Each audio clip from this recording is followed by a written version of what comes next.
সব আয় না বে আয় না তোরা ওখানে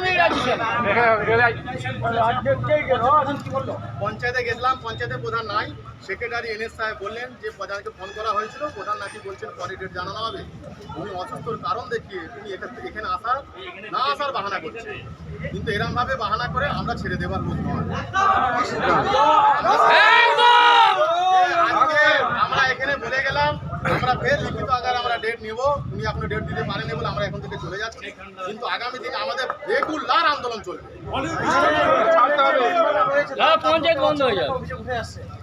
মেম্বার দিকে তো ওরা কাজ করতে দিচ্ছে না, ওরা ভেবে নিচ্ছে আমরা সংখ্যাগরিষ্ঠ, আমাদের 7টা ওদের 8টা, তাই জন্য কি ওরা পঞ্চায়েত সংখ্যাগরিষ্ঠ করেছে ওরা যাইছে তাই করতে পারে? সংবিধান আইন আছে নাকি?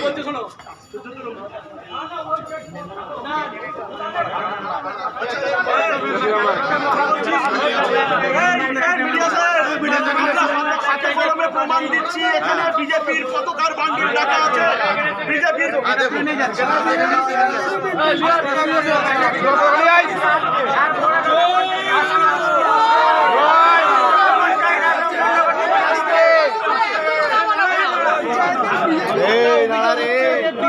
তৃণমূলের মেম্বাররা বিজেপির পঞ্চায়েতে কাজ করতে পারছে না, অভিযোগ কি সত্য? হ্যাঁ সত্য। কি বলবেন? কি বলবো, কোনো কাজ করছে না, গুরুত্ব দিচ্ছে না, পঞ্চায়েতে এসে যদি কিছু বলি কথাই শুনবে না। না আমরা এসে শুনবো না। এই যে তিরপল দিয়েছে ঝড়ের সময়, আমরা আসলাম, বলছে যাদের দরকার তারা আসবে আধার কার্ড নিয়ে, আমরা যদি বুঝি আমরা দেবো। তাহলে আমরা মেম্বার হয়েছে কি করতে? তাহলে আমাদের না বিশ্বাস করলো। কতজন মেম্বার আছেন আপনারা? আমরা আছি 7 জন। কোন দল? আমরা তৃণমূল দল। আর কে কাজ করতে বাধা দিচ্ছে? বাধা দিচ্ছে জনতা পার্টি। আপনার নাম? আপনার নাম? আমার নাম অর্চনা চ্যাটার্জি। কথা